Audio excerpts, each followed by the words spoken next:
Hello traders and welcome to the NinjaTrader 8 Hacks video series. In this video we're going to go over the Market Analyzer display overview.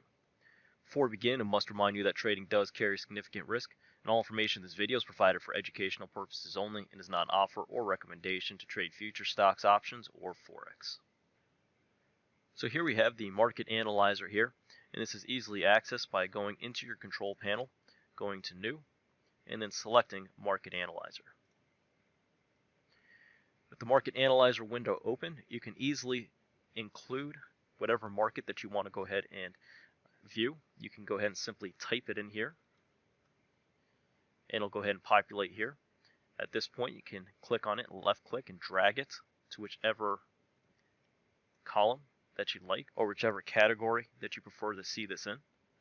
You can also right click and go into Add Instruments and view any of your recent markets here. You can also go to your instrument list and go ahead and click Select All, or you can go into Search. Otherwise, just go ahead and click right here into the screen and go ahead and type in your market.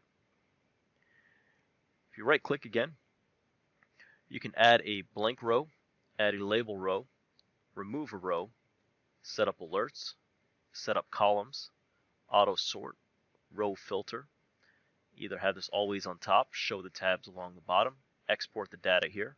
You can find, print, share, and you can, if you have a tool loaded here, you can also reload the Ninja script or put in your own templates here. Under properties, you have a myriad of functions here to go through. So auto sort within 10 seconds. You can go ahead and update that here if you'd like. So every 10 seconds, this will go ahead and auto sort. The label text row alignment, you can see, is towards the center, but you can have it off to the left or the right. You can change the tab name down here.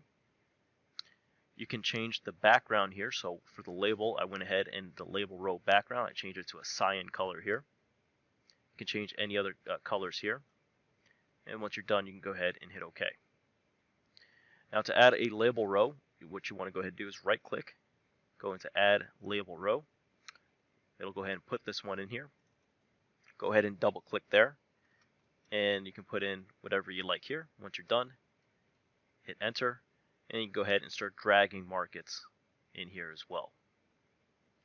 You can delete a row by simply clicking on it, left clicking, and then right clicking, and then remove row.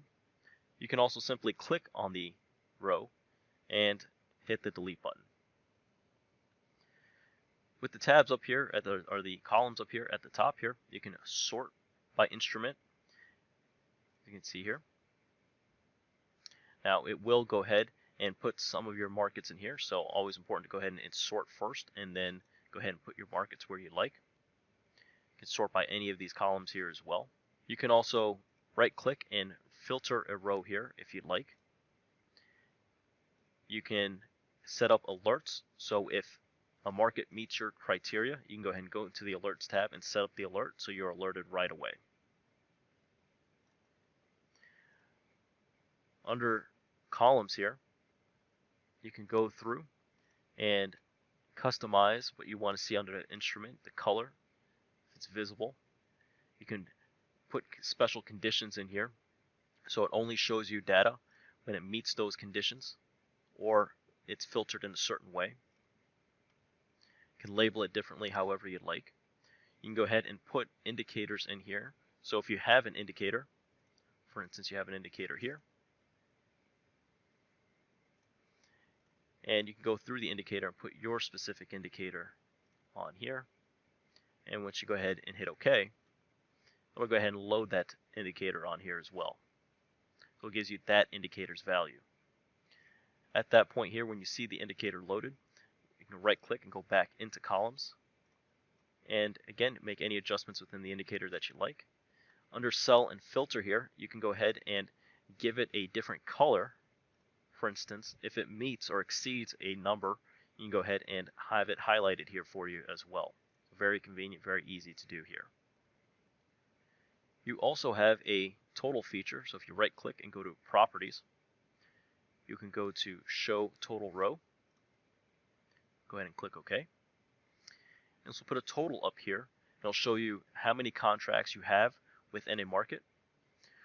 To use the total row, go ahead and, for instance, I put position size here. Go ahead and right click and go into columns. And under position size, go ahead and show in total row. And what this will do is add up your position and show you exactly how long or short, or how many contracts do you have, long or short, within a particular position under total.